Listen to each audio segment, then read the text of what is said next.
هل انت مفكر التضخيم يعني انك تاكل كل شيء؟ وهل ضيعت وقتك وجهدك مثلي؟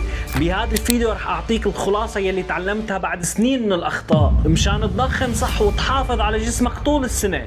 استعد للمعلومة يلي المدربين الكبار كلهم بيتفقوا عليها. اول واهم نقطة، ابدأ التضخيم وجسمك بنسبة دهون قليلة بين 12 و 15%. فوق هيك جسمك ما رح يستفيد صح.